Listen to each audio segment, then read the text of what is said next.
அஸ்ஸலாமு அலைக்கும் வரஹ்மத்துல்லாஹி வபரகாத்துஹு.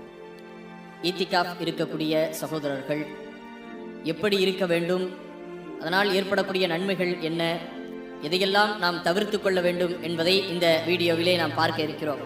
அஹமத் என்கின்ற நபிமொழி தொகுப்பிலே 25179வது ஹதீஸாக இடம்பெறுகிறது. அல்லாஹ்வுடைய தூதர் ஸல்லல்லாஹு அலைஹி வஸல்லம் அவர்கள் ரமலானிலே முந்திய 20 நாட்களில் இரவில் தொழவும் செய்வார்கள், தூங்கவும் செய்வார்கள். ஆனால் கடைசி 10 நாட்கள் வந்துவிட்டால் கீழாடையை இறுக்கி கட்டி கொண்டு வணக்கங்களில் முழுமையாக தன்னை ஈடுபடுத்திக் கொள்ளுவார்கள் என்று அன்னை ஆயிஷா ரலியல்லாஹு அன்ஹா அவர்கள் அறிவிக்கின்றார்கள்.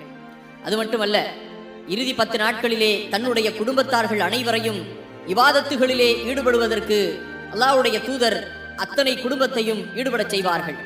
மேலும் முஸ்லிம் என்கின்ற நபிமொழி தொகுப்பிலே 2183வது ஹதீஸாக இடம்பெறுகின்றது. ஆயிஷா ரலியல்லாஹு அன்ஹா அவர்கள் அறிவிக்கின்றார்கள், அல்லாஹ்வின் தூதர் ஸல்லல்லாஹு அலைஹி வஸல்லம் அவர்கள் ஈத்திகாஃப் மேற்கொள்ள நாடினால் ஃபஜ்ர் தொழுகையை தொழுதுவிட்டு பின்னர் ஈத்திகாஃப் இருக்கும் இடத்திற்குள் நுழைந்து விடுவார்கள். ஒரு முறை ஈத்திகாஃப் இருப்பதற்காக தமது கூடாரத்தை அமைக்குமாறு உத்தரவிட்டார்கள்.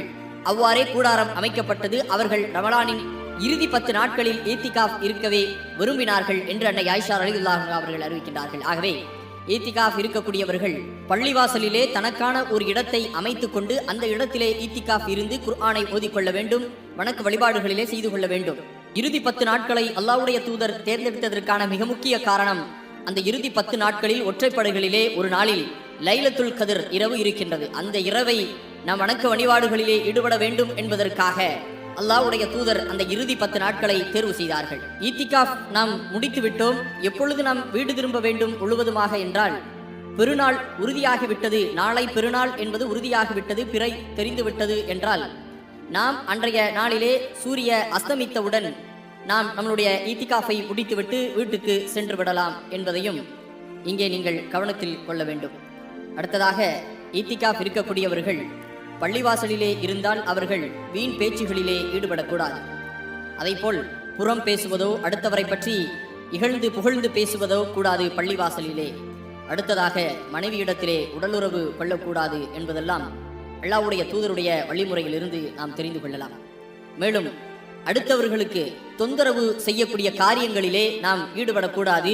இத்திகாஃப் இருப்பதால் லைலத்துல் கத்ரை அடையக்கூடிய ஒரு பாக்கியம், ஒரு நன்மை நமக்கு கிடைத்து விடுகின்றது. அதனால் ஏராளமான நன்மைகள் நமக்கு வணக்க வழிபாட்டில் ஈடுபட்டதால் ஏற்படுகின்றன.